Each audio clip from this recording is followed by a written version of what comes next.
그 여자는 간첩이다. 단 4시간 만에 탈북했다는 건 거짓말이야. 베테랑 국정원 간부의 입에서 나온 말입니다. 북한을 탈출하는 데 걸린 시간, 길어야 며칠, 짧아도 꼬박 하루 밤낮. 하지만 이 여성은 단 4시간 만에 그 지옥의 경계를 넘어섰습니다.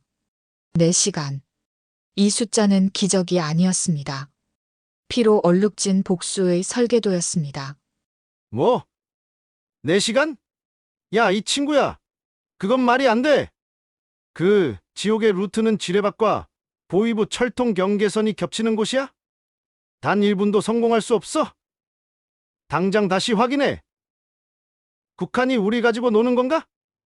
그녀는 보위부의 지령을 받은 간첩일까요? 그저 탈북자에 불과할까요? 국정원도 멘붕에 빠뜨린 4시간 탈북 루트의 충격적 비밀. 그리고 미스터리 여인의 정체. 다음 이야기가 너무 궁금하시죠? 채널 고정하십시오. 잠시 후 그 모든 진실이 밝혀집니다. 이 여성은 간첩일까요? 탈북자일까요? 여러분들의 생각을 댓글에 남겨주세요. 그리고 생각하시는 것과 맞을지 끝까지 영상을 보고 확인해주세요. 간첩이든 탈북자든 우리의 관심이 대한민국 안보를 튼튼하게 한다는 점 잊으시면 절대 안 됩니다. 바로 시작하겠습니다. 똑딱 똑딱 시계 소리가 울려 퍼지는 가운데 북한 두만강 국경 지역의 무전기에서 급박한 목소리가 터져 나왔습니다. 긴급 여성 탈북자 1명 남측 진입 확인 반복한다. 여성 탈북자 1명 그로부터 정확히 4시간 뒤 대한민국 국정원 대북 분석실의 형광등 불빛 아래 60대 초반의 한 남자가 보고서를 내려놓으며 낮게 중얼거렸습니다. 4시간. 이게 말이 되나? 최 팀장이라 불리는 이 베테랑 요원은 30년 넘게 북한 관련 정보를 다뤄온 사람이었습니다. 그의 손은 미세하게 떨리고 있었습니다. 북한 국경 경비망을 뚫고 지뢰밭을 통과하고 강을 건너 대한민국 땅을 밟기까지 보통은 며칠, 길게는 몇 주가 걸리는 일이었습니다. 그런데 4시간이라니. 팀장님, 이건. 옆에 서 있던 젊은 요원이 말끝을 흐렸습니다. 최 팀장은 천천히 고개를 들어 벽면의 대형 모니터를 바라봤습니다. 거기엔 방금 국경을 넘어온 여성의 얼굴이 흐릿하게 비치고 있었습니다. 20대 후반으로 보이는 그녀의 표정은 담담했습니다. 공포도 안도도 없었습니다. 최 팀장은 긴 한숨을 내쉬었습니다. 이 여자가 대체 뭘 건드린 거지? 그의 목소리에는 확신이 섞여 있었습니다. 이건 단순한 탈북이 아니라는 것을. 이 여자는 북한 체제의 가장 추악한 심장부를, 가장 아픈 곳을 정확히 찔렀다는 것을. 그리고 그것은 반드시 피를 부를 일이라는 것을. 자, 이제 여러분께 이 놀라운 이야기의 전말을 들려드리겠습니다. 하지만 그 전에 잠깐만요. 혹시 이런 숨겨진 이야기들이 궁금하신가요? 그렇다면 구독 버튼을 눌러주세요. 그리고 이 이야기를 듣고 계신 곳을 댓글로 알려주세요. 호주인지, 미국인지, 대구인지, 광주인지, 제주도이신지 댓글로 남겨주세요. 자, 그럼 이제 시간을 거슬러 올라가 보겠습니다. 4시간 전, 아니 그보다 훨씬 이전으로 사건이 발생하고 12시간이 지난 시점.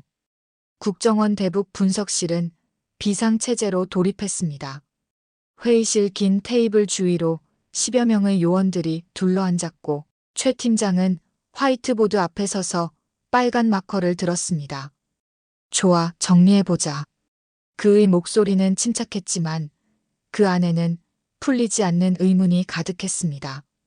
두만강 국경선. 여기서부터 시작이다. 최 팀장이 지도에 선을 그었습니다. 북한과 중국을 가르는 두만강. 그리고 일부 구간에서는 대한민국과 북한을 나누는 군사분계선. 보통 탈북자들은 중국을 거쳐 동남아를 경유해서 온다. 최소 한 달, 길게는 1년도 걸린다.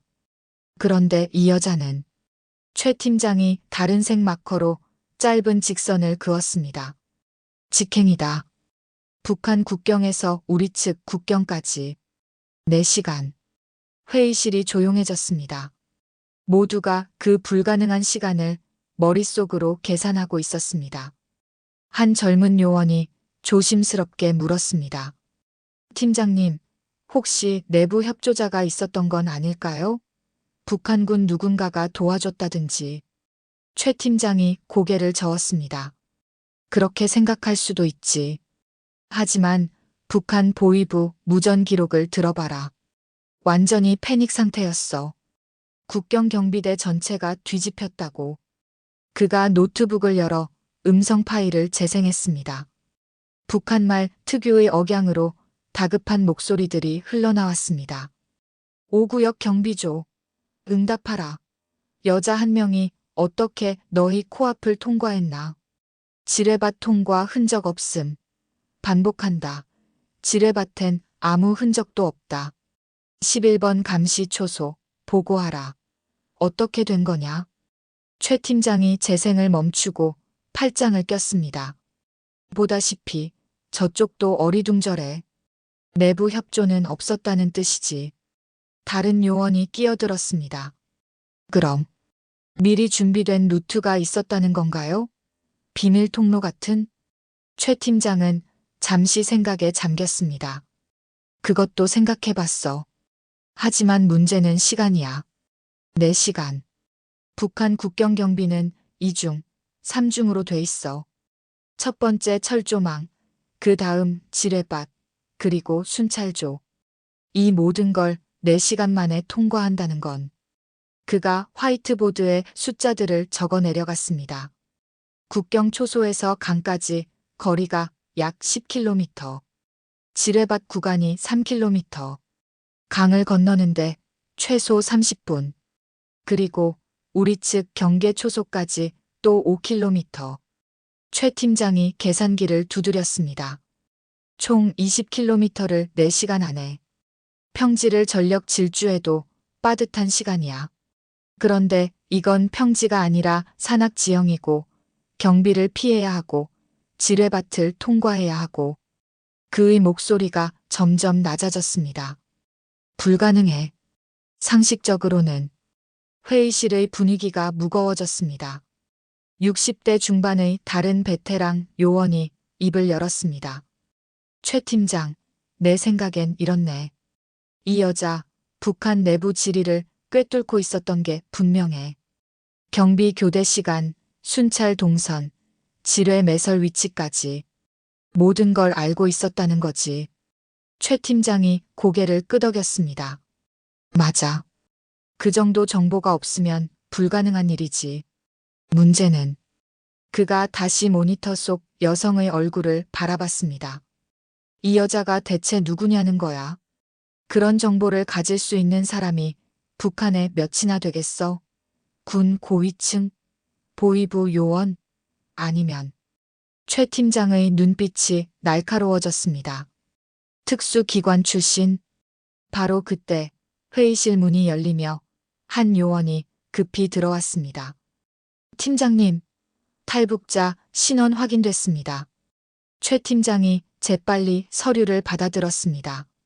그의 눈이 점점 커졌습니다. 이름 정은하. 나이 28세. 직업은. 그가 숨을 들이켰습니다. 평범한 공장 노동자로 등록돼 있습니다. 회의실이 다시 조용해졌습니다. 모두가 이해할 수 없다는 표정으로 서로를 바라봤습니다. 공장 노동자? 그런 사람이 북한 국경 경비망의 모든 허점을 알 수 있다고? 4시간 만에 탈북에 성공할 정도로 치밀한 계획을 세울 수 있다고?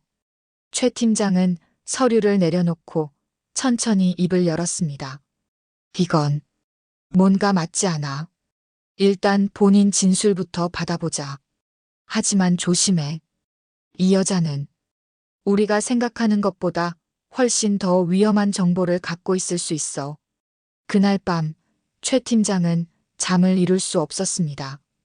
그의 머릿속에는 계속해서 한 가지 질문이 맴돌았습니다. 정은아, 당신은 대체 누구입니까? 그리고 당신은 무엇을 위해 목숨을 걸고 4시간 만에 국경을 넘은 겁니까? 북한에서 28년을 살아온 한 여자. 공장 노동자라는 평범한 신분. 하지만 불가능을 가능으로 만든 4시간의 기적. 그 뒤에 숨겨진 진실은 과연 무엇일까요?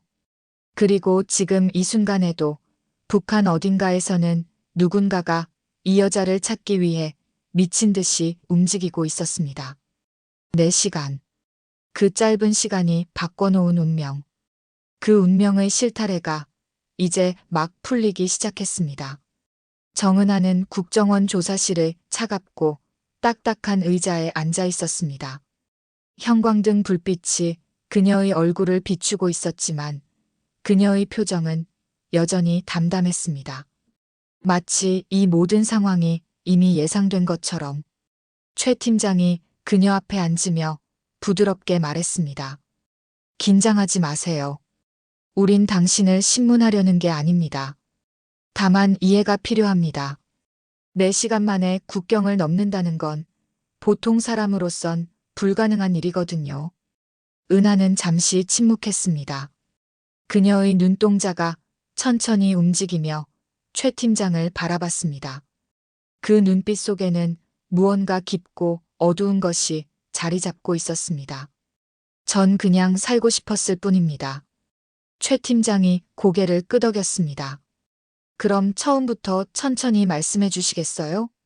왜 탈북을 결심하셨는지. 은하의 입가에 희미한 미소가 떠올랐습니다. 하지만 그건 행복한 미소가 아니었습니다. 차갑고 쓸쓸하고 어딘가 비통한 미소였습니다. 제게 동생이 있었습니다. 그녀의 목소리가 조금 떨렸습니다. 최 팀장은 조용히 기다렸습니다. 은주라는 이름의 저보다 3살 어린 동생. 똑똑하고 착하고 제가 세상에서 가장 사랑하던 아이였죠. 은하는 잠시 눈을 감았습니다. 그녀의 머릿속에는 어린 시절의 기억들이 스쳐 지나가고 있었습니다. 평양의 좁은 집, 배급이 끊겨 굶주리던 날들. 그래도 서로를 의지하며 웃던 2자매. 은주는 노래를 잘 불렀어요. 목소리가 정말 맑고 아름다웠죠. 그 아이의 꿈은 예술단에 들어가는 거였습니다. 그래서 열심히 연습했어요. 매일 밤 강가에서 혼자 노래를 불렀죠. 최 팀장이 조심스럽게 물었습니다. 그런데 무슨 일이 있었나요? 은하의 눈에서 눈물 한 방울이 흘러내렸습니다. 하지만 그녀는 눈물을 닦지 않았습니다. 그냥 그대로 흘러내리도록 내버려뒀습니다. 2년 전이었어요. 은주가 23이던 해. 그 아이가 드디어 평양예술단 오디션에 합격했습니다. 우린 정말 기뻤어요. 이제 우리 가족도 조금은 나아질 수 있을 거라고 생각했죠. 그녀의 목소리가 점점 낮아졌습니다. 하지만 그게 시작이었습니다. 끔찍한 악몽의. 은하는 천천히 이야기를 이어갔습니다. 예술단에 들어간 은주는 처음엔 행복해했습니다. 좋은 환경에서 노래를 부를 수 있다는 것만으로도 충분했으니까요. 하지만 얼마 지나지 않아 이상한 일들이 벌어지기 시작했습니다. 예술단을 관리하는 당 간부가 있었어요. 김봉남이라는 부부장. 그 사람이 은주에게 눈독을 들이기 시작한 겁니다. 최 팀장의 표정이 굳어졌습니다. 처음엔 작은 것들이었어요. 식사에 초대한다거나 개인 연습을 봐준다거나. 은주는 순진했습니다. 그게 호의인 줄 알았죠. 하지만 어느 날 밤 은주가 집에 돌아왔는데 옷이 찢어져 있었어요. 얼굴엔 멍이 들어 있었고요. 은하의 목소리가 떨렸습니다. 전 물었죠. 누가 그랬냐고. 하지만 은주는 아무 말도 하지 않았습니다. 그냥 제 품에 안겨서 밤새 울기만 했어요. 최 팀장은 주먹을 꽉 쥐었습니다. 그 다음 날부터 은주가 달라졌어요. 말수가 줄어들었고 웃지 않게 됐죠.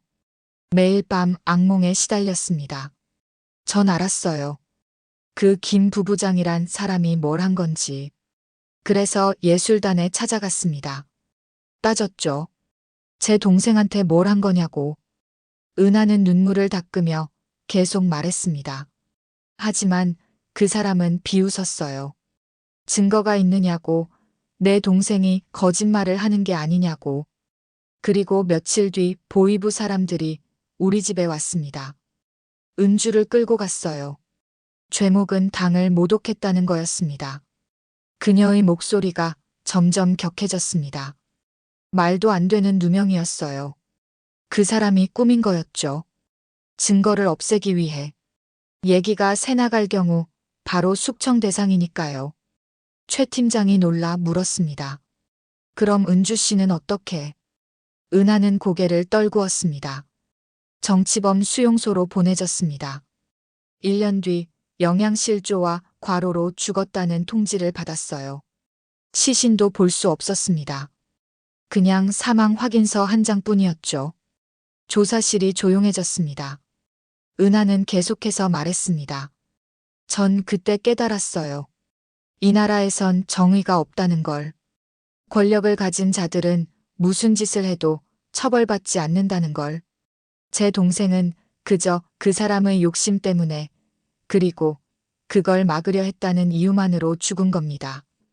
그녀의 눈빛이 변했습니다. 슬픔에서 분노로, 분노에서 냉혹함으로.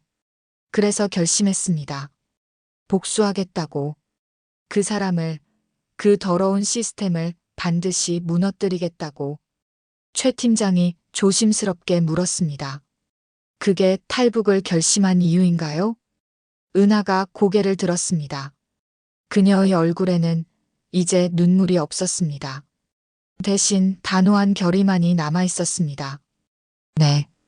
북한 안에선 불가능했으니까요. 하지만 여기 대한민국에선 가능할 거라고 생각했습니다. 전 그 사람의 죄를 증명할 수 있는 자료를 가지고 왔어요. 그 사람이 저지른 모든 비리, 모든 범죄의 증거를요. 최 팀장의 눈이 커졌습니다. 증거라고요? 은하가 주머니에서 작은 USB를 꺼냈습니다. 전 2년 동안 준비했습니다. 은주가 죽은 다음 날부터요. 그 사람 주변을 조사하고 증거를 모으고 탈출 계획을 세웠죠. 이 안에 모든 게 담겨 있습니다. 문서, 사진, 녹음 파일. 김 부부장이 지난 10년간 저질러온 모든 범죄의 기록이요. 최 팀장이 USB를 받아들며 물었습니다. 하지만 어떻게 이런 정보를 얻을 수 있었죠? 당신은 공장 노동자라고 했는데. 은하가 쓴웃음을 지었습니다. 그건 위장이었어요. 전 원래 다른 일을 했습니다. 하지만 지금은 그게 중요하지 않아요. 중요한 건 이 증거예요. 그녀는 USB를 가리키며 말했습니다.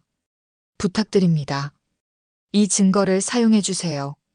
세상이 알게 해주세요. 북한 권력층이 얼마나 더럽고 추악한지를. 제 동생처럼 억울하게 죽어간 사람들을 위해서요. 최 팀장은 USB를 꼭 쥐었습니다. 알겠습니다. 약속하죠. 당신 동생의 억울함을 반드시 풀어드리겠습니다. 은하는 그제야 긴장이 풀렸는지 의자에 깊이 기댔습니다. 2년 동안 짊어졌던 무게가 조금은 가벼워진 느낌이었습니다. 그날 밤 최 팀장은 USB의 내용을 확인했습니다. 파일을 열어볼수록 그의 얼굴은 굳어졌습니다. 김 부부장의 범죄는 상상을 초월했습니다.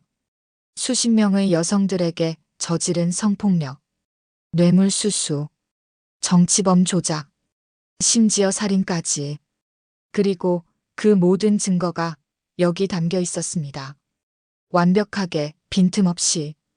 최 팀장은 USB를 내려놓고 창밖을 바라봤습니다. 서울의 야경이 반짝이고 있었습니다. 자유로운 이 땅에서 한 여자가 동생의 복수를 위해 목숨을 걸었습니다. 그리고 이제 그 복수를 완성할 차례였습니다. 하지만 최 팀장은 아직 모르고 있었습니다. 정은아가 어떻게 이 모든 증거를 모을 수 있었는지, 어떻게 4시간 만에 국경을 넘을 수 있었는지, 그녀가 숨기고 있는 진짜 정체를, 그리고 그녀가 사용한 놀라운 방법을. 북한 어딘가에서는 지금 이 순간에도 누군가가 정은아를 찾기 위해 미친 듯이 움직이고 있었습니다. 국경 경비대 전체가 뒤집혔고 보위부가 비상이 걸렸습니다. 하지만 그들은 결코 알지 못할 것입니다. 정은아가 그들의 가장 큰 약점을 어떻게 이용했는지를. 4시간의 기적 뒤에 숨겨진 진짜 비밀. 그것은 바로 다음 이야기에서 밝혀집니다. 4시간 탈북의 비밀을 밝히기 전에 우리는 시간을 조금 더 거슬러 올라가야 합니다. 정확히 탈북 일주일 전으로 평양의 한 낡은 아파트 단지. 정은아는 창문 너머로 건너편 아파트를 바라보고 있었습니다. 그곳 3층에 사는 한 여자가 보였습니다. 50대 중반쯤 되어 보이는 평범한 옷차림의 여성.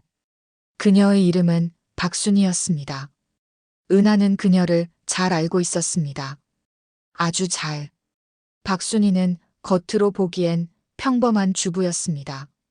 매일 아침 배급소에 가고 오후엔 동네 사람들과 수다를 떨고 저녁이면 집에서 저녁을 준비했습니다. 하지만 은하는 알고 있었습니다. 박순이의 진짜 직업을. 인민반 감시원. 북한에서 인민반 감시원은 공식 직함이 아니었습니다.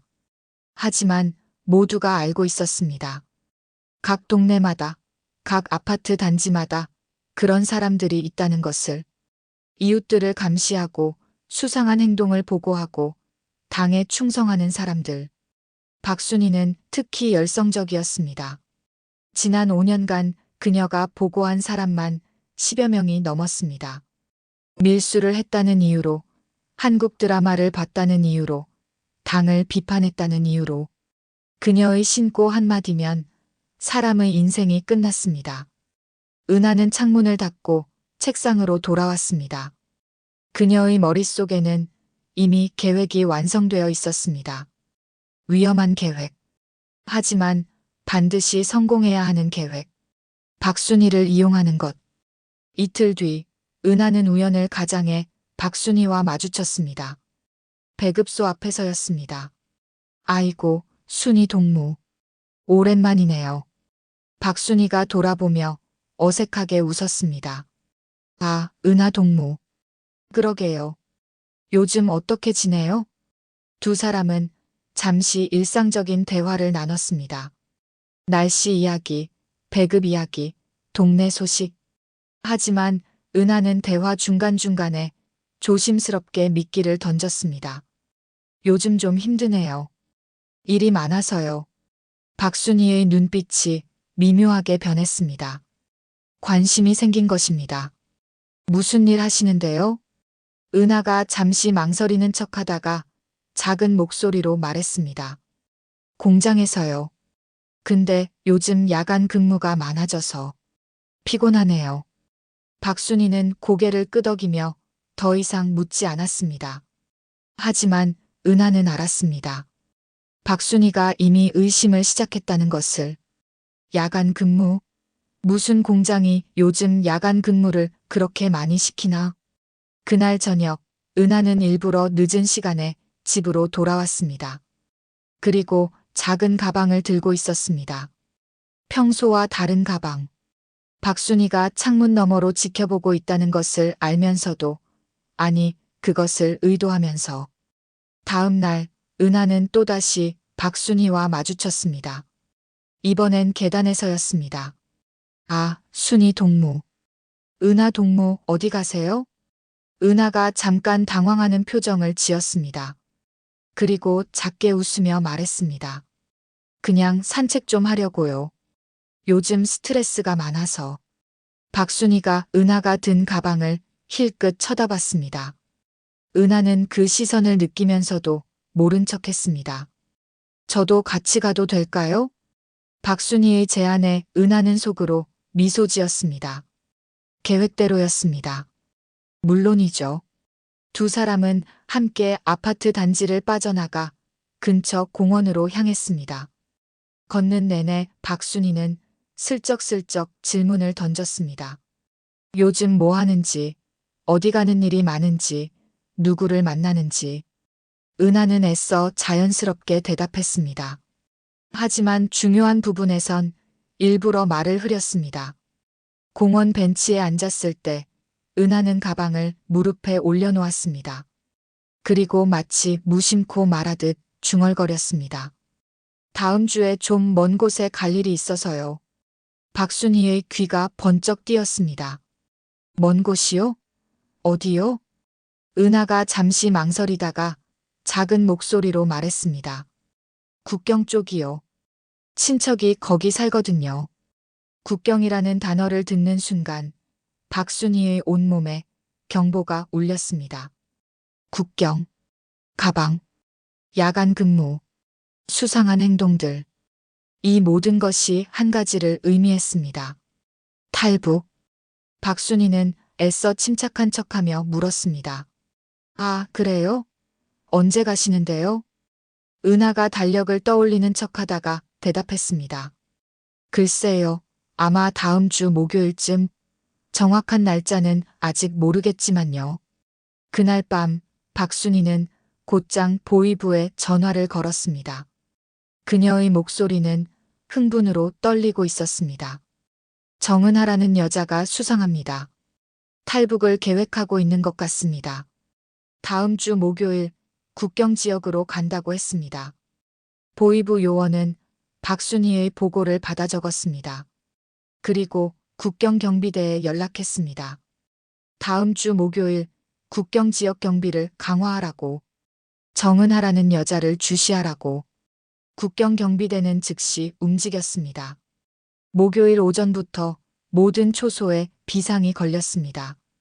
순찰 횟수가 2배로 늘었고 감시 카메라 확인이 30분마다 이루어졌습니다. 정은하라는 여자가 나타나면 즉시 체포하라는 명령이 떨어졌습니다. 하지만 목요일이 지나갔습니다. 정은하는 나타나지 않았습니다. 금요일도 지나갔습니다. 여전히 정은하의 흔적은 없었습니다. 국경 경비대는 조금씩 경계를 늦추기 시작했습니다.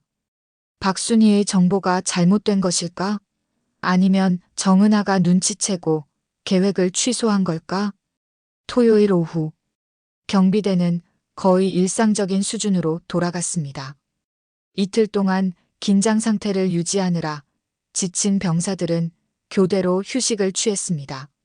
순찰 횟수도 평소대로 돌아갔습니다. 그리고 바로 그날 밤, 토요일 밤 10시, 정은하가 움직였습니다. 그녀는 목요일이 아니었습니다. 금요일도 아니었습니다. 박순희에게 흘린 정보는 처음부터 거짓이었습니다. 은하는 정확히 알고 있었습니다. 박순희가 즉시 보위부에 신고할 것을, 국경 경비가 강화될 것을, 그리고 2, 3일 지나면 경계가 풀릴 것을. 북한 시스템의 가장 큰 약점. 그것은 바로 상호 불신이었습니다.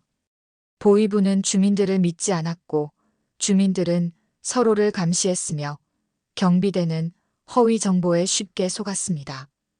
왜냐하면 그들도 알고 있었으니까요. 이 나라 사람들은 모두 거짓말을 한다는 것을. 은하는 그 불신을 역이용한 것입니다. 가장 믿을 만한 감시원에게 가장 그럴듯한 거짓 정보를 흘렸습니다. 그리고 경비대가 지치고 경계가 풀릴 정확한 타이밍을 노렸습니다. 토요일 밤 10시, 국경지역 5구역 초소의 교대 시간. 병사들이 자리를 바꾸는 그 짧은 틈. 은하는 그 순간을 정확히 알고 있었습니다. 그녀는 어둠 속으로 사라졌습니다. 지뢰밭을 피하는 정확한 경로를 알고 있었고 감시 카메라의 사각지대를 꿰뚫고 있었으며 순찰조의 동선을 완벽하게 계산하고 있었습니다. 4시간 뒤 국경 경비대는 뒤늦게 깨달았습니다. 정은하가 이미 국경을 넘었다는 것을. 그들이 목요일과 금요일에 지키던 동안 정작 그녀는 토요일 밤에 유유히 빠져나갔다는 것을. 보위부 상황실에 급보가 들어왔을 때 담당 간부는 믿을 수 없다는 표정을 지었습니다. 어떻게 된 거냐? 박순희의 정보는 정확했잖아. 하지만 실무자가 다시 확인해 보니 박순희가 보고한 건 목요일이었습니다. 정은하가 실제로 움직인 건 토요일이었습니다. 간부는 그제야 깨달았습니다. 그들이 속았다는 것을. 정은하가 처음부터 박순희를 이용할 계획이었다는 것을. 불신의 시스템을 역이용해서 완벽한 탈출 환경을 만들어냈다는 것을. 리성호 대위는 이 보고를 받고 주먹으로 책상을 내리쳤습니다. 이 여자가 우릴 가지고 논 거야. 그는 즉시 추격 명령을 내렸습니다. 하지만 이미 늦었습니다. 정은하는 이미 대한민국 영토에 들어가 있었습니다. 4시간. 그 짧은 시간 동안 그녀는 불가능을 가능으로 만들었습니다. 박순희는 며칠 뒤 보위부에 불려갔습니다. 그녀는 떨리는 목소리로 말했습니다. 전 분명히 목요일이라고 들었습니다. 정확하게 보고했어요. 하지만 보위부는 믿지 않았습니다. 박순희가 거짓 보고를 했거나 아니면 정은하와 공모했을 거라고 의심했습니다. 북한에서는 실패한 감시원도 처벌받았습니다. 박순희의 운명은 그렇게 비극으로 끝났습니다. 정은하는 그것까지 계산했을까요? 자신을 감시하던 사람이 오히려 희생양이 될 거라는 것까지. 아마도 그랬을 것입니다. 2년 동안 복수를 준비하면서 그녀는 북한 시스템의 모든 허점을 공부했습니다. 그리고 가장 큰 약점이 무엇인지 알았습니다. 상호 불신. 그것이 바로 정은하가 4시간 만에 국경을 넘을 수 있었던 진짜 비밀이었습니다. 완벽한 심리전. 적의 무기를 빼앗아 적을 공격하는 전략. 그녀는 단순히 도망친 게 아니었습니다. 체제 자체를 이용해서 탈출한 것입니다. 그리고 이제 그녀는 대한민국에 있었습니다. 동생의 복수를 완성하기 위해, 김 부부장을 심판하기 위해, USB에 담긴 증거를 세상에 알리기 위해. 하지만 북한도 가만히 있지 않을 것입니다. 리성호 대위는 이미 움직이기 시작했습니다. 정은하를 다시 데려오기 위해, 아니, 최소한 그녀가 가진 정보가 새어나가지 못하게 막기 위해. 두 나라 사이의 보이지 않는 전쟁이 시작되고 있었습니다. 은주가 죽고 한 달 뒤였습니다. 정은하는 동생의 유품을 정리하고 있었습니다. 수용소에서 보내온 작은 상자 하나. 그 안에는 은주의 마지막 흔적들이 담겨 있었습니다. 낡은 옷 한 벌, 찢어진 신발 한 켤레, 그리고 작은 시계 하나. 은하는 그 시계를 보는 순간 눈물이 터져 나왔습니다. 그건 은주가 가장 아끼던 물건이었습니다. 어머니가 돌아가시기 전 은주에게 물려준 유일한 유산. 시계는 오래전에 멈춰 있었지만 은주는 늘 손목에 차고 다녔습니다. 은하는 떨리는 손으로 시계를 집어들었습니다. 시계바늘은 오후 3시 20분에 멈춰 있었습니다. 유리에는 금이 가 있었고 가죽줄은 낡아 끊어질 것처럼 보였습니다. 하지만 시계를 자세히 들여다보던 은하는 이상한 점을 발견했습니다. 시계 뒷면에 작은 긁힌 자국이 있었습니다. 마치 누군가 일부러 새긴 것처럼. 은하는 손톱으로 그 부분을 건드려 봤습니다. 찰칵. 시계 뒷면이 열렸습니다. 그리고 그 안에서 작은 종이 하나가 나왔습니다. 손톱만 한 크기의 얇은 종이. 은하는 숨을 죽이고 그것을 펼쳤습니다. 거기엔 은주의 흔적이 담겨 있었습니다. 언니, 이걸 읽고 있다면 나는 이미 이 세상에 없겠죠. 미안해요. 언니를 이렇게 아프게 해서. 은하의 눈에서 눈물이 흘러내렸습니다. 은주의 글씨체였습니다. 작지만 또렷한. 나는 알아요. 그 사람이 나를 어떻게 할 건지. 하지만 두렵지 않아요. 다만 언니가 걱정돼요. 언니, 복수 같은 거 생각하지 마세요. 그냥 살아요. 행복하게 살아줘요. 하지만 은주의 메시지는 거기서 끝나지 않았습니다. 그래도 만약, 정말 만약에 언니가 이 나라를 떠날 생각이 있다면 내가 알게 된 비밀을 알려줄게요. 예술단에서 일하면서 우연히 알게 된 거예요. 은하의 심장이 빠르게 뛰기 시작했습니다. 매주 토요일 밤 10시부터 새벽 2시까지 정확히 4시간. 국경 5구역 통신 시스템이 점검에 들어가요. 그 시간 동안 감시 카메라가 꺼지고 무전기 연결이 끊기고 모든 전자장비가 재부팅돼요. 예술단이 그 지역 위문 공연을 갔을 때 우연히 들었어요. 은하는 손이 떨렸습니다. 이게 사실이라면 이건 엄청난 정보였습니다. 그리고 여기 지도를 그려뒀어요. 지뢰밭 안전경로. 경비대 간부가 술에 취해서 자랑하던 걸 외웠어요. 언니, 이게 도움이 될지 모르겠지만 혹시 모르니까. 종이 뒷면에는 정교한 지도가 그려져 있었습니다.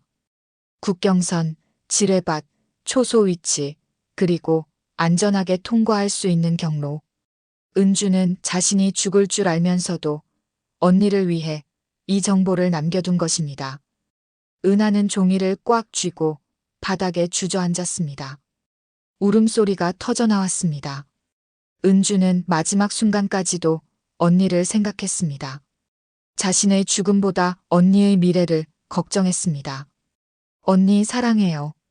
다음 생에선 꼭 행복한 자매로 태어나요. 그날 밤 은하는 잠들지 못했습니다.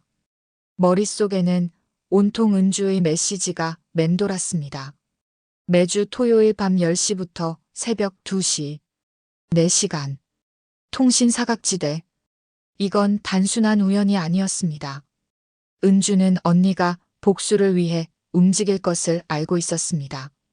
그래서 이 정보를 남긴 겁니다. 탈출할 수 있는 유일한 기회를. 은하는 천천히 계획을 세우기 시작했습니다. 하지만 은주의 정보만으로는 부족했습니다. 더 많은 정보가 필요했습니다. 정확한 경비 배치도, 순찰 시간표, 지뢰밭의 최신 지도.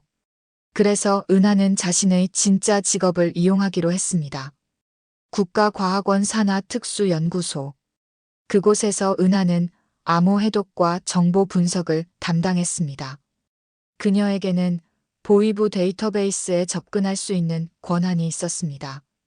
물론 제한적이었지만 충분했습니다. 은하는 조심스럽게 움직였습니다.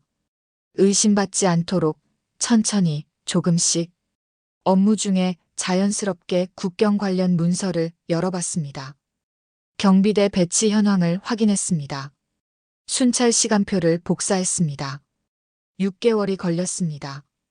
6개월 동안 은하는 4시간 탈북에 필요한 모든 정보를 모았습니다. 그리고 매주 토요일 밤의 통신 사각지대가 정말 존재한다는 것을 확인했습니다. 은주의 정보는 정확했습니다. 그 4시간 동안 국경 5구역은 사실상 무방비 상태가 됐습니다. 통신이 끊기고 감시 카메라가 꺼지고 초소간 연락이 불가능해졌습니다.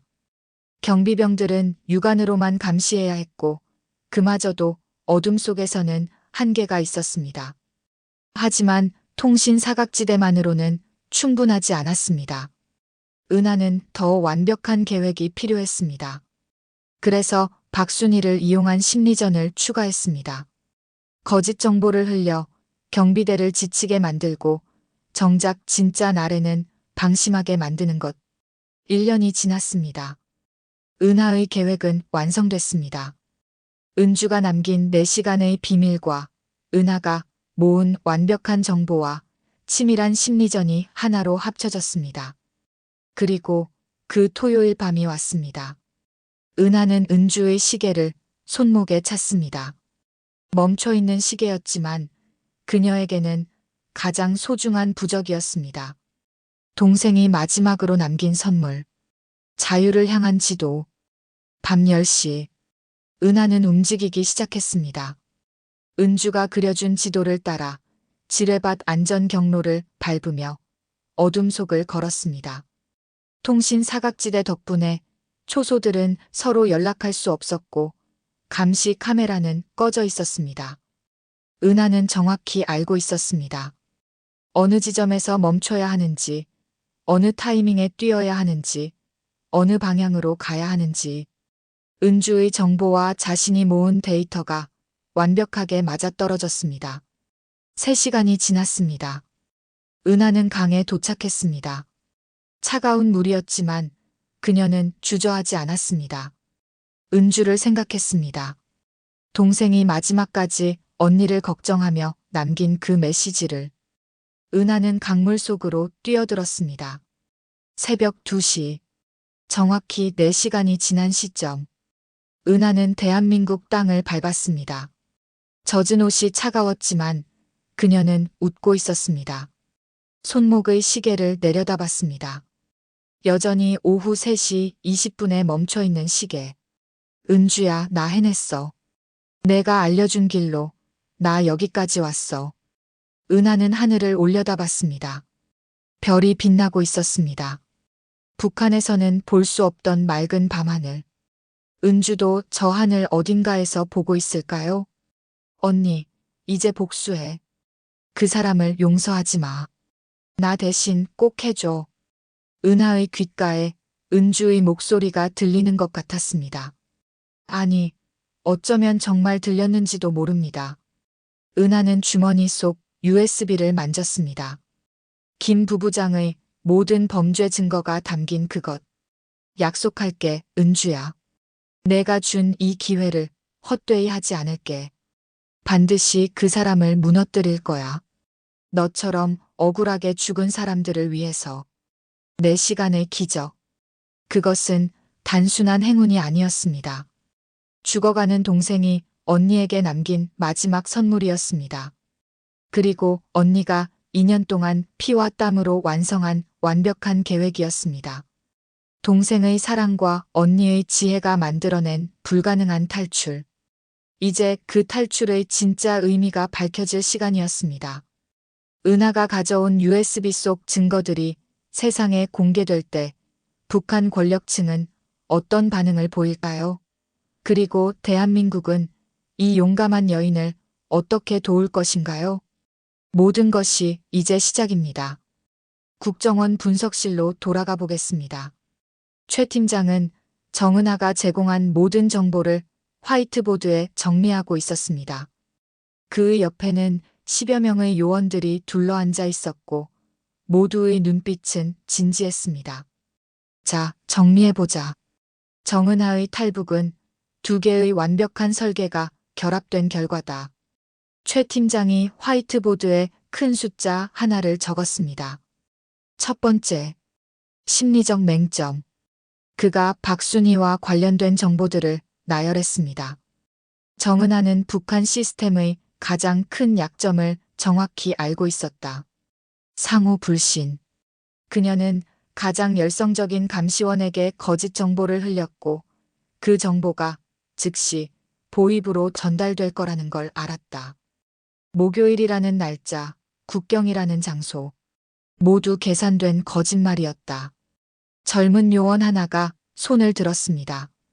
팀장님, 그런데 만약 박순희가 신고하지 않았다면 어떻게 되는 건가요? 최 팀장이 고개를 저었습니다. 그럴 리가 없지. 정은하는 박순희를 5년 동안 관찰했어. 그 여자의 성격, 습관, 충성심까지 완벽하게 파악했다고. 박순희는 반드시 신고할 사람이었어. 그게 그녀의 존재 이유였으니까. 최 팀장이 타임라인을 그렸습니다. 목요일, 금요일. 이틀 동안 국경 경비대는 최고 경계 상태를 유지했다. 모든 병력이 동원됐고 순찰은 2배로 늘었고 감시는 3중으로 강화됐다. 하지만 정은하는 나타나지 않았다. 그가 빨간 펜으로 토요일을 크게 동그라미 쳤습니다. 그리고 토요일. 경비대는 지쳤다. 이틀간의 긴장이 풀렸다. 거짓 정보였다고 판단했고 일상으로 돌아갔다. 바로 그때 정은하가 움직인 거야. 회의실에 감탄의 한숨이 흘러나왔습니다. 한 베테랑 요원이 고개를 끄덕이며 말했습니다. 완벽한 타이밍이네요. 적이 가장 방심하는 순간을 노린 거군요. 최 팀장이 2번째 숫자를 적었습니다. 2번째. 물리적 맹점. 그가 국경 지도를 펼쳤습니다. 매주 토요일 밤 10시부터 새벽 2시. 정확히 4시간. 국경 5구역의 통신 시스템이 점검에 들어간다. 이건 북한군의 정기 점검 스케줄이야. 그 시간 동안 모든 전자장비가 재부팅된다. 다른 요원이 놀라며 물었습니다. 그럼 그 시간엔 감시 카메라도 무전기도 안 되는 건가요? 맞아. 오직 육안 감시만 가능하다. 그것도 밤이니까 한계가 있지. 게다가 정은하는 정확한 경비 배치도를 알고 있었다. 순찰조의 이동 시간, 교대 타이밍, 심지어 지뢰밭의 안전 경로까지. 최 팀장이 지도에 선을 그었습니다. 그녀는 국가과학원 특수연구소 출신이다. 암호 해독과 정보 분석 전문가. 보이부 데이터베이스 접근 권한이 있었어. 6개월 동안 조금씩 의심받지 않게 필요한 정보를 모았다고 한다. 회의실이 조용해졌습니다. 모두가 정은하라는 여자의 치밀함에 압도당하고 있었습니다. 그리고 결정적으로 그녀에겐 동생이 남긴 정보가 있었다. 최 팀장이 은주의 이야기를 꺼냈습니다. 예술단에서 우연히 들은 토요일 밤의 비밀. 술에 취한 경비대 장교가 자랑하던 지뢰밭 안전경로. 죽어가면서도 언니를 위해 시계 속에 숨겨둔 그 정보들. 은주는 자신이 죽을 걸 알았습니다. 하지만 언니만은 살리고 싶었던 거죠. 그래서 마지막 순간까지 정보를 모았고 그걸 시계 속에 남겼습니다. 그게 정은하에게 4시간 탈북의 씨앗이 된 거예요. 한 여성 요원의 눈에서 눈물이 흘러내렸습니다. 다른 요원들도 숙연해진 표정이었습니다. 최 팀장이 화이트보드를 가리키며 정리했습니다. 정리하자면 정은하의 4시간 탈북은 이렇게 완성됐다. 첫째, 동생 은주가 남긴 토요일 밤 4시간의 통신 사각지대 정보. 둘째, 정은하가 특수연구소 권한을 이용해 모은 경비 배치도와 지뢰밭 지도. 셋째, 박순희를 이용한 거짓 정보 유포로 경비대를 지치게 만든 심리전. 이 3가지가 완벽하게 맞물린 거야. 그가 깊은 한숨을 내쉬었습니다. 이건 단순한 탈북이 아니야. 군사작전 수준의 정밀함이지. 정은하는 2년 동안 매주 토요일 밤을 연구했을 거야. 날씨, 경비 교대 시간, 순찰 동선, 심지어 달의 위상까지 모든 변수를 계산했다고. 한 요원이 조심스럽게 물었습니다. 그런데 팀장님, 한 가지 궁금한 게 있습니다. 정은하가 그렇게 완벽한 계획을 세웠다면 왜 굳이 위험한 직행 루트를 택한 걸까요? 중국을 거쳐오는 게 더 안전하지 않았을까요? 최 팀장이 잠시 생각에 잠겼습니다. 좋은 질문이야. 내 생각엔 2가지 이유가 있을 것 같다. 첫째, 시간. 중국 경유는 최소 몇 달이 걸려. 그동안 김 부부장이 눈치챌 수 있어. 정은하가 증거를 모으고 있다는 걸 알면 즉시 제거하려 들 테니까. 그가 USB를 가리켰습니다. 둘째, 증거의 안전. 이 USB를 가지고 몇 달간 도망치는 건 너무 위험해. 중간에 잡히면 모든 게 끝이야. 하지만 4시간 직행이라면 잡힐 가능성을 최소화할 수 있지. 한 번의 승부로 끝내는 거야. 최 팀장이 정은하의 사진을 바라봤습니다. 이 여자는 도박꾼이 아니야. 철저한 계산가지. 성공 확률을 최대한 높이고 위험 요소를 최소화한 결과가 4시간 직행이었던 거야. 회의실에 다시 침묵이 흘렀습니다. 모두가 정은하의 계획을 되새기고 있었습니다. 동생의 사랑, 자신의 지혜, 그리고 북한 시스템의 약점. 이 모든 것을 완벽하게 조합한 결과 최 팀장이 자리에서 일어났습니다. 좋아, 이제 우리 차례야. 정은하가 목숨 걸고 가져온 이 증거들을 어떻게 사용할지 결정해야 해. 김 부부장의 범죄를 세상에 알리고 정은하의 복수를 완성시켜줘야 한다. 그가 팀원들을 둘러봤습니다. 하지만 조심해야 해. 북한도 가만히 있지 않을 거야. 이미 움직이기 시작했을 거다. 정은하를 다시 데려가려 할 거고 최소한 증거가 새어나가는 걸 막으려 할 거야. 바로 그때 회의실 문이 열렸습니다. 한 요원이 급하게 들어와 보고했습니다.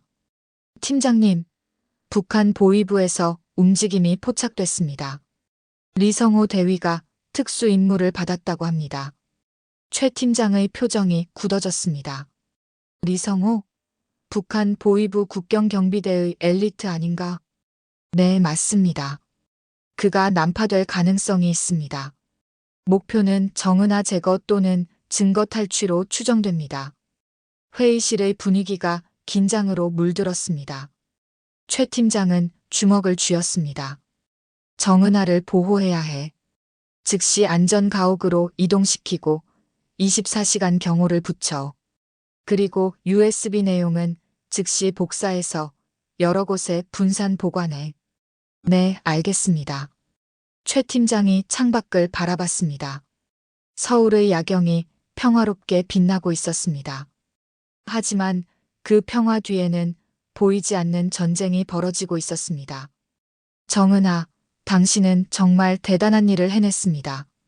4시간 만에 불가능을 가능으로 만들었어요. 하지만 진짜 싸움은 이제부터입니다. 그날 밤 정은하는 안전가옥으로 이동했습니다. 창밖으로 서울의 불빛들이 보였습니다. 자유의 땅.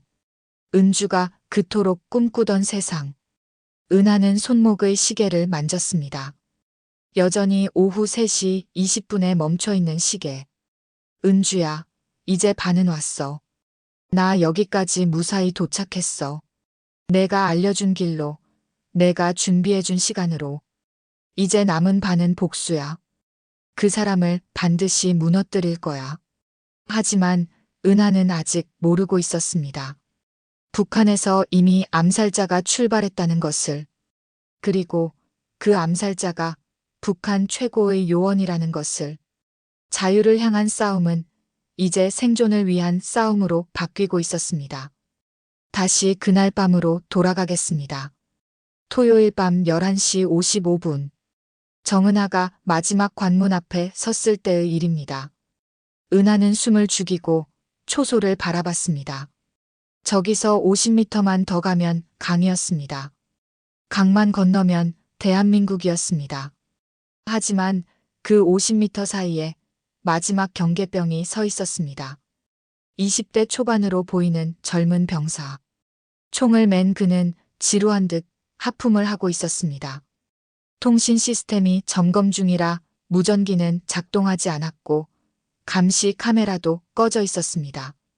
하지만 그의 눈은 여전히 살아 있었습니다. 은하는 계산했습니다. 저 병사를 피해갈 방법은 없었습니다. 우회로는 지뢰밭이었고 정면 돌파는 불가능했습니다. 총소리가 나면 다른 초소의 병사들이 달려올 것입니다. 통신이 끊겨 있어도 총소리는 들립니다. 선택지는 2가지였습니다. 기다리거나 아니면 설득하거나. 하지만 기다릴 시간이 없었습니다. 새벽 2시가 되면 통신 시스템이 복구됩니다. 그러면 모든 게 끝입니다. 지금 시각은 11시 55분. 남은 시간은 고작 2시간 5분. 은하는 깊게 숨을 들이켰습니다.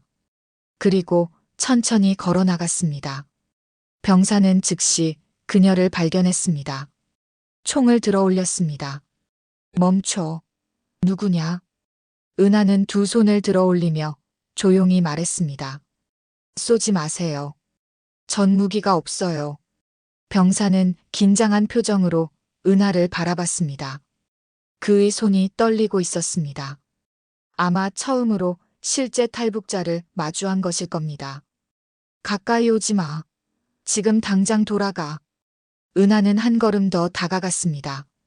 병사가 총을 겨눴지만 방아쇠를 당기지는 않았습니다. 제발요. 저 좀 가게 해주세요. 안 돼. 나도 명령을 따라야 해. 은하는 병사의 눈을 똑바로 바라봤습니다. 그의 눈 속에서 두려움을 봤습니다. 하지만 동시에 망설임도 봤습니다. 당신도 알잖아요. 이 나라가 어떤 곳인지.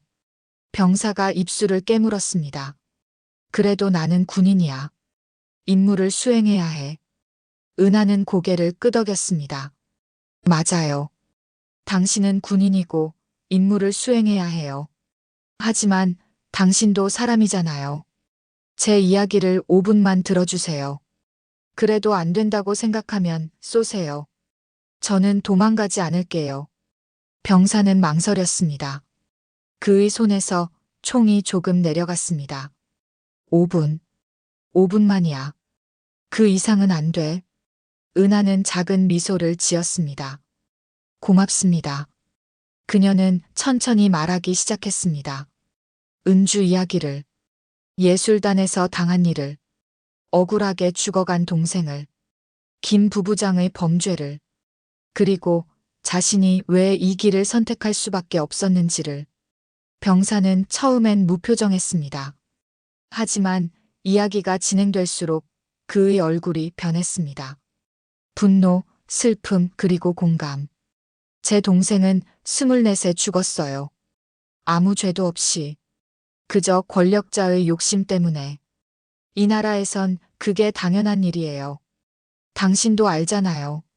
우리가 사는 게 아니라 견디는 거라는 걸. 병사의 눈에 눈물이 맺혔습니다. 그도 알고 있었습니다. 이 나라의 부조리를, 자신의 가족도 겪었던 불합리함을. 전 복수하려고 떠나는 게 아니에요. 정의를 원할 뿐이에요. 제 동생처럼 억울하게 죽은 사람들을 위해서. 그리고 당신 같은 사람들을 위해서요. 병사가 총을 완전히 내렸습니다. 그는 고개를 숙였습니다. 나도 알아요. 이 나라가 잘못됐다는 거. 하지만 나는 어떻게 할 수가 없어요. 은하는 그의 어깨에 손을 올렸습니다. 당신은 지금 뭔가를 할 수 있어요. 저를 보내주는 거예요. 5분만 눈을 감아주세요. 제가 여기 온 걸 못 본 척 해주세요.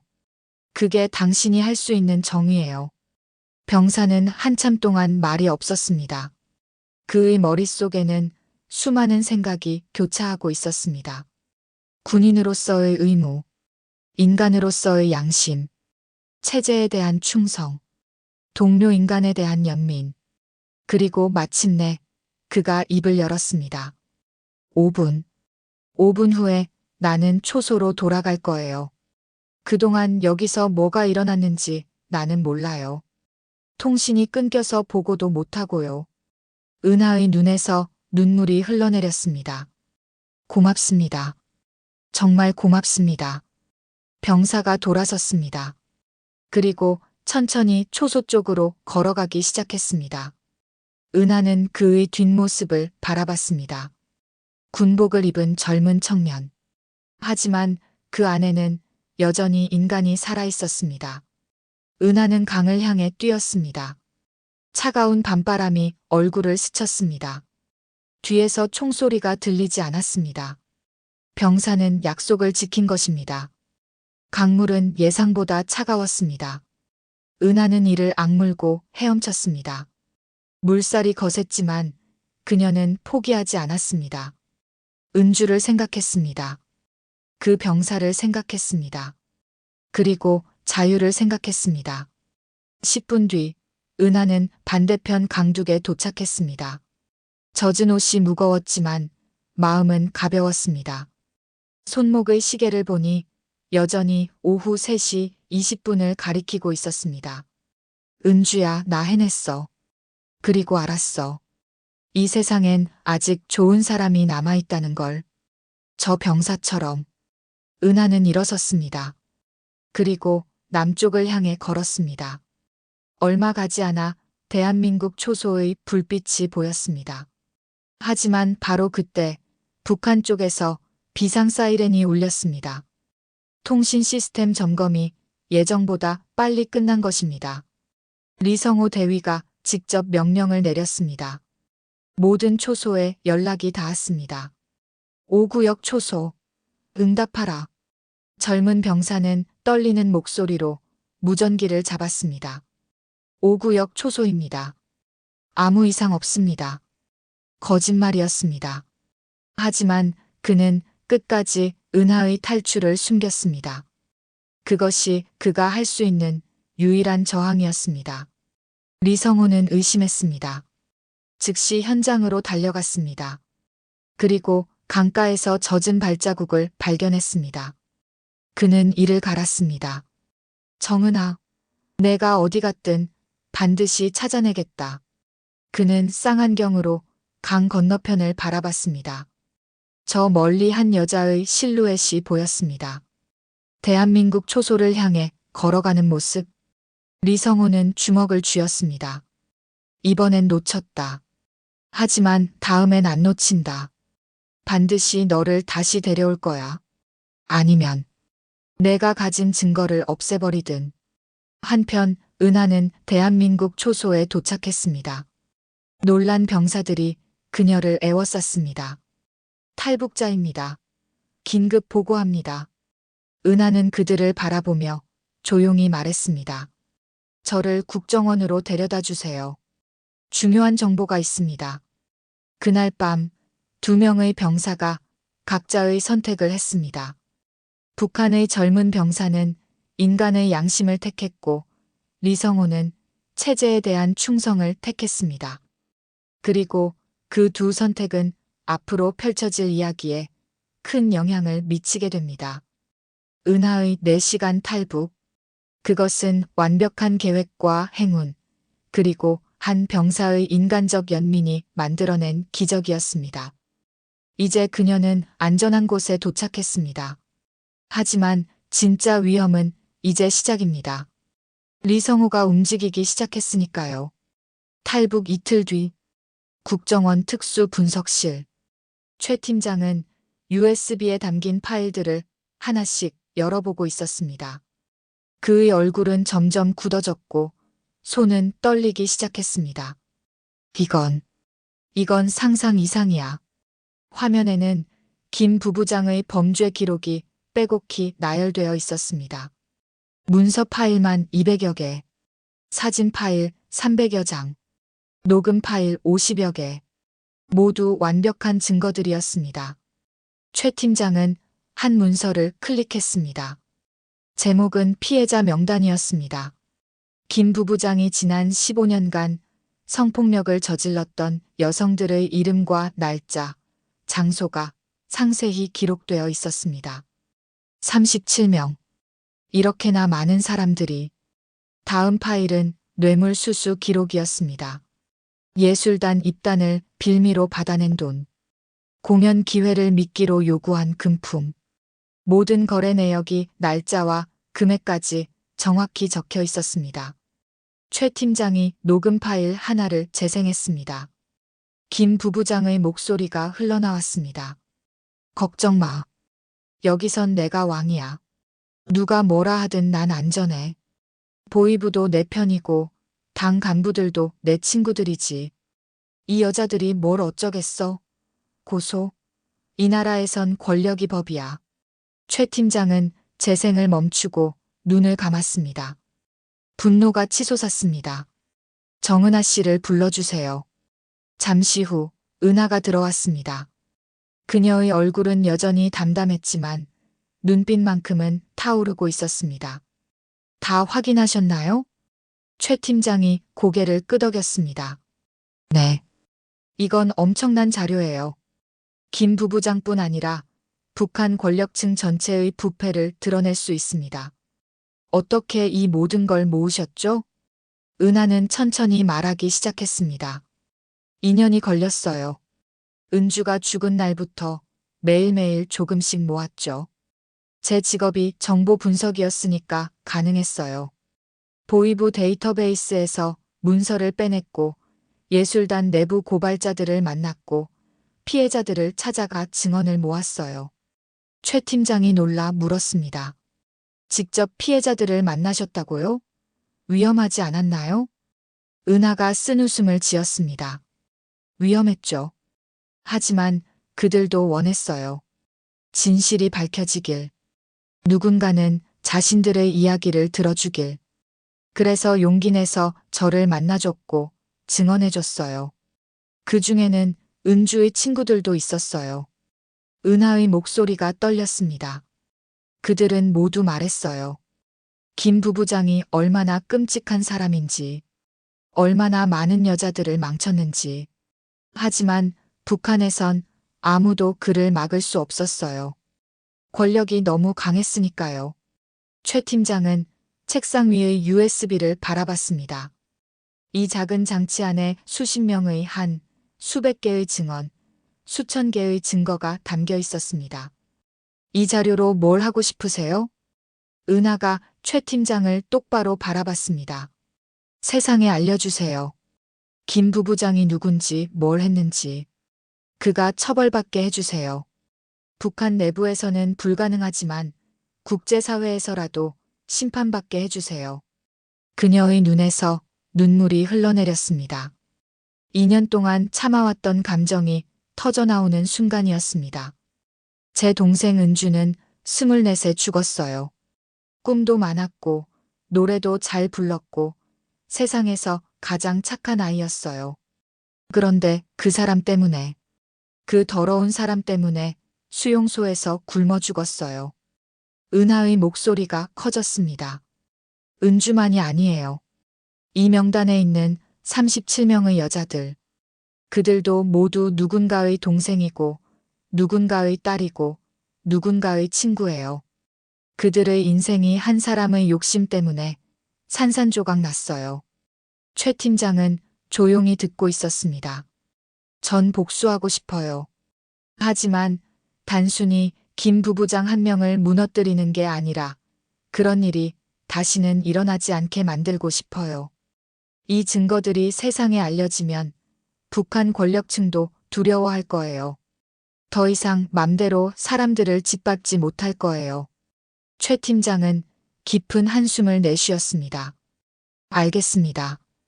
약속하죠. 이 자료를 국제인권단체에 전달하겠습니다. UN 북한 인권조사위원회에도 제출하고요. 김 부부장의 이름이 전 세계에 알려지게 하겠습니다. 은하가 고개를 숙였습니다. 고맙습니다. 정말로. 최 팀장이 자리에서 일어났습니다. 하지만 한 가지 더 물어봐도 될까요? 이 모든 증거를 모으는 동안 두렵지 않으셨나요? 들키면 즉시 처형당할 텐데. 은하가 손목의 시계를 만졌습니다. 은주가 남긴 그 시계. 두려웠죠. 매일 밤 악몽에 시달렸어요. 보이부가 문을 두드리는 꿈을 꿨고요. 하지만 은주를 생각하면 멈출 수가 없었어요. 동생이 마지막으로 남긴 말이 있었거든요. 은하는 눈을 감았습니다. 은주의 목소리가 떠올랐습니다. 언니, 복수 같은 거 생각하지 마세요. 그냥 살아요. 행복하게 살아줘요. 은하가 눈을 떴습니다. 하지만 전 은주의 부탁을 지킬 수 없었어요. 그냥 살 수가 없었어요. 제가 행복해질 수 없다는 걸 알았으니까요. 은주의 억울함을 풀지 않고서는. 최 팀장은 은하의 어깨에 손을 올렸습니다. 당신은 훌륭한 언니예요. 은주 씨도 자랑스러워 할 겁니다. 이틀 뒤 국정원은 움직이기 시작했습니다. USB 자료는 즉시 복사되어 여러 국제기구로 전달됐습니다. UN 인권조사위원회, 국제 엠네스티, 휴먼 라이츠 워치 모두 자료를 받고 충격에 빠졌습니다. 한 UN 조사관은 이렇게 말했습니다. 이건 북한 인권 유린의 살아있는 증거입니다. 이렇게 상세하고 체계적인 자료는 처음 봅니다. 반드시 국제사회에 알려야 합니다. 일주일 뒤 주요 외신들이 일제히 보도하기 시작했습니다. 김 부부장의 이름과 얼굴이 전 세계 뉴스에 나왔습니다. 그의 범죄 기록이 상세히 공개됐습니다. 피해자들의 증언이 울려 퍼졌습니다. 북한은 즉각 반발했습니다. 거짓 선전이라고 날조된 증거라고 주장했습니다. 하지만 증거는 너무나 완벽했습니다. 문서의 진위, 녹음의 신빙성, 사진의 출처, 모든 것이 검증됐습니다. UN 안전보장이사회가 긴급회의를 소집했습니다. 북한 인권 문제가 다시 한번 국제사회의 핵심 의제로 떠올랐습니다. 김 부부장 개인에 대한 제재 논의가 시작됐습니다. 평양에서는 비상이 걸렸습니다. 김 부부장은 모든 직책에서 해임됐습니다. 조사가 시작됐고 피해자들이 하나둘 나타나기 시작했습니다. 북한 내부에서도 더 이상 그를 보호할 수 없었습니다. 국정원 안전가옥에서 이 모든 뉴스를 지켜보던 은하는 조용히 눈물을 흘렸습니다. TV 화면에는 김 부부장이 끌려가는 모습이 나오고 있었습니다. 그의 얼굴은 창백했고 눈빛은 공포로 가득했습니다. 은주야, 봤어? 저 사람이 무너지는 거. 내가 그토록 원하던 정의가 실현되는 거. 은하는 손목의 시계를 내려다봤습니다. 여전히 오후 3시 20분에 멈춰 있는 시계. 하지만 이제 그 시계는 단순히 멈춘 시간이 아니었습니다. 은주가 살아있던 마지막 순간. 그리고 은하의 복수가 시작된 순간. 최 팀장이 방문을 두드렸습니다. 정은하 씨, 좋은 소식이 있습니다. 은하가 돌아봤습니다. 유엔에서 공식 성명을 발표했습니다. 김 부부장을 국제형사재판소에 회부하기로 결정했다고 합니다. 그리고 북한 인권 상황에 대한 전면적인 조사를 시작한답니다. 은하는 미소 지었습니다. 진심으로 웃는 얼굴이었습니다. 2년 만에 처음으로. 고맙습니다. 정말로 고맙습니다.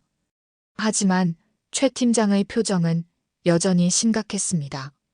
다만 한 가지 문제가 있습니다. 북한이 가만히 있지 않을 겁니다. 이미 리성호가 움직이고 있다는 정보를 입수했습니다.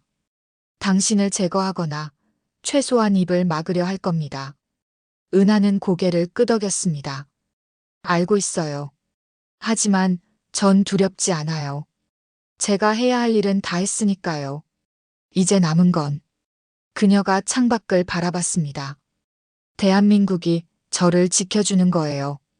정의가 저를 지켜주는 거예요. 김 부부장이 무너진 지 사흘째 되는 날. 국정원 상황실에는 긴급회의가 소집됐습니다. 최 팀장을 비롯한 고위 요원들이 모여 있었고 대형 스크린에는 북한 동향 자료가 떠 있었습니다. 리성호가 국경을 넘었습니다. 젊은 요원의 보고에 회의실이 긴장으로 물들었습니다. 언제 어디로요? 어젯밤 중국 국경을 통해 위장 신분으로 베이징에 입국했습니다. 목적지는 아마 서울이겠죠. 최 팀장이 말을 끊었습니다. 그의 표정은 단호했습니다. 정은하를 노리고 있어. 김 부부장 사건으로 북한 고위층이 패닉 상태야. 더 이상의 정보 유출을 막으려면 정은하를 제거하는 수밖에 없지. 한 베테랑 요원이 물었습니다. 정은하 씨 보호는 어떻게 하죠? 최 팀장이 지도를 펼쳤습니다. 안전가옥을 이동시킵니다. 그리고 24시간 경호 인원을 2배로 늘리고요. 하지만 그것만으론 부족해요. 리성호는 북한 최고의 요원이니까. 그가 회의실을 둘러봤습니다. 우리가 해야 할 일은 단순히 정은하를 지키는 게 아닙니다. 북한에 메시지를 보내야 해요. 대한민국은 탈북자를 보호한다는 것을, 인권을 지킨다는 것을 명확히 보여줘야 합니다. 국정원장이 고개를 끄덕였습니다. 최 팀장 말이 맞소. 이번 사건은 단순한 개인의 복수가 아니야. 대한민국의 가치를 보여줄 기회지. 정은하 씨가 가져온 증거로 우리는 국제사회에서 북한 인권 문제를 제기할 수 있었어. 이제 그녀를 지키는 게 우리의 의무요. 최 팀장이 일어섰습니다. 정은하 씨를 만나고 오겠습니다. 안전가옥으로 이동한 최 팀장. 은하는 창가에 서서 서울 시내를 바라보고 있었습니다. 그녀의 얼굴에는 평온함이 깃들어 있었습니다. 정은하 씨, 위험한 상황입니다. 리성호가 난파됐어요. 은하가 천천히 돌아봤습니다. 알고 있어요. 예상했던 일이에요. 최 팀장이 놀라 물었습니다. 예상했다고요? 은하가 미소 지었습니다. 김 부부장을 무너뜨리면 북한이 가만히 있을 리 없잖아요. 반드시 저를 제거하려 들 거라고 생각했어요. 그래서 각오하고 왔습니다. 최 팀장은 그녀의 담담함에 놀랐습니다. 두렵지 않으세요? 은하가 손목의 시계를 만졌습니다. 두렵죠. 하지만 은주를 생각하면 견딜 수 있어요. 그리고 이젠 혼자가 아니잖아요. 대한민국이 저를 지켜주고 있으니까요. 최 팀장은 깊게 고개를 숙였습니다. 약속합니다. 당신을 반드시 지켜내겠습니다. 대한민국의 이름으로. 이틀 뒤 리성호는 서울에 도착했습니다. 그는 위장 신분으로 입국했고 정은하의 위치를 추적하기 시작했습니다.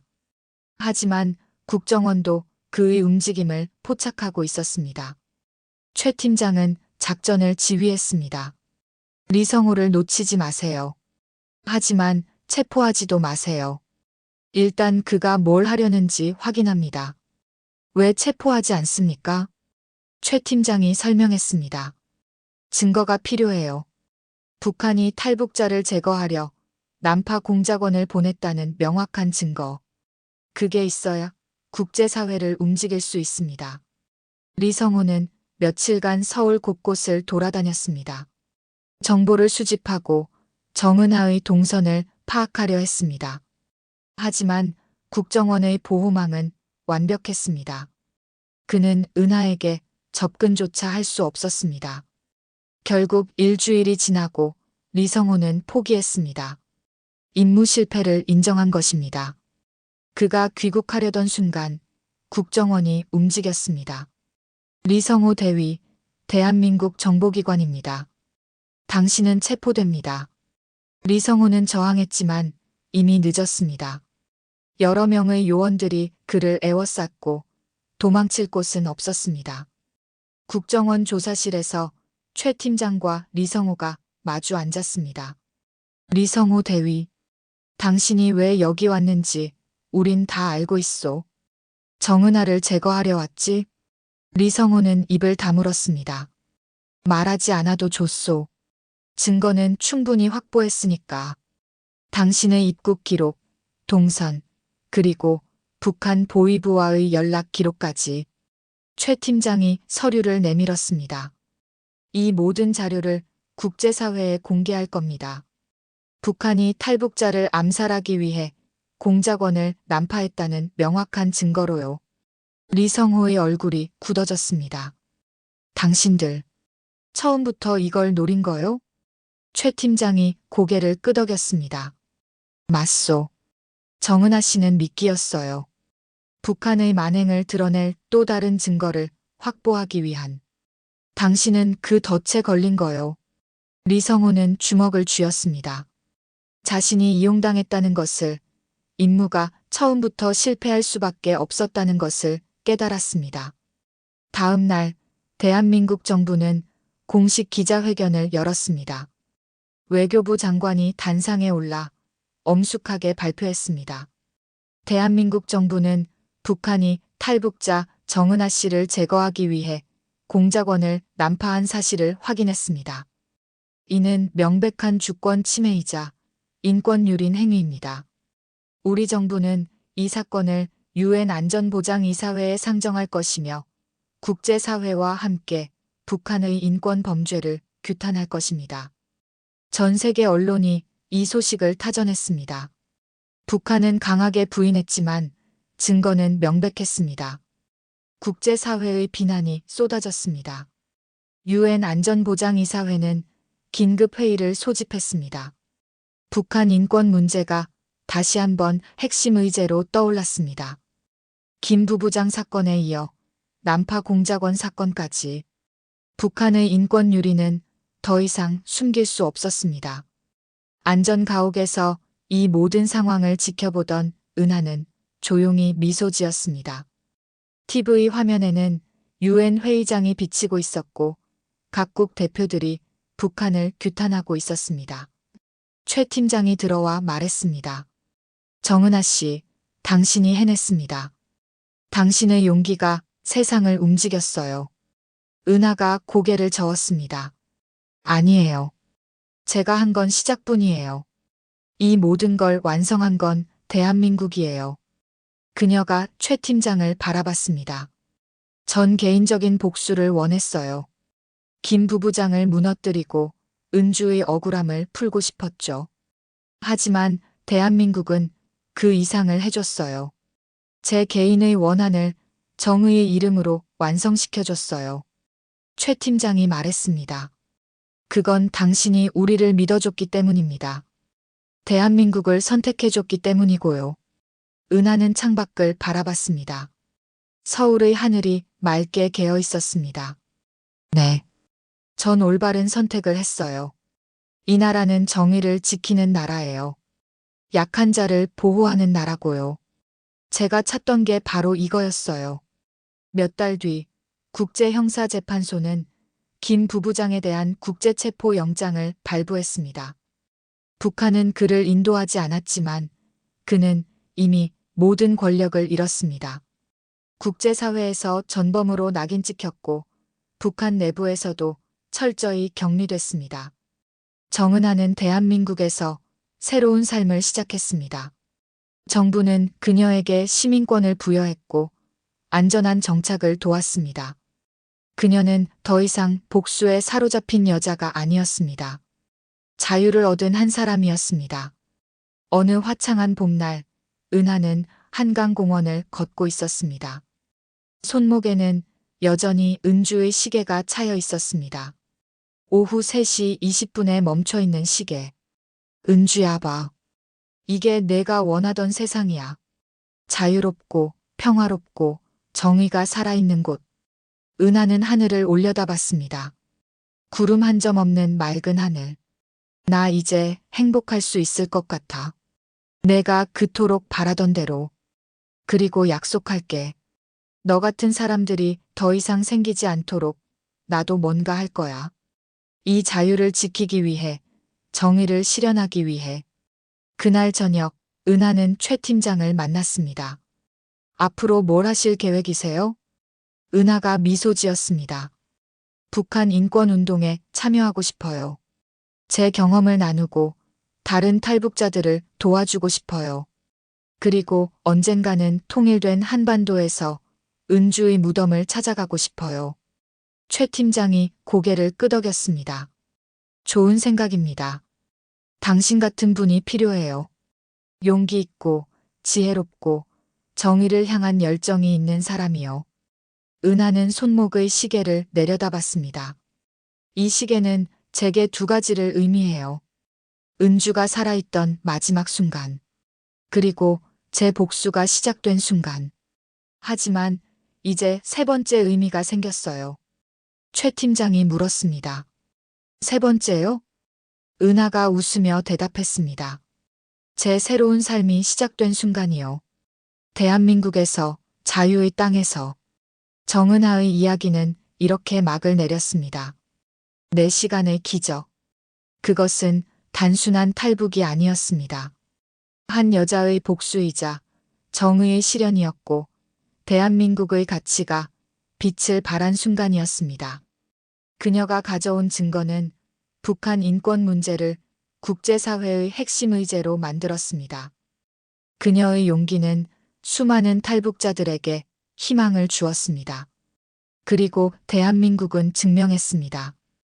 이 나라는 정의를 지키는 나라라는 것을, 약한 자를 보호하는 나라라는 것을.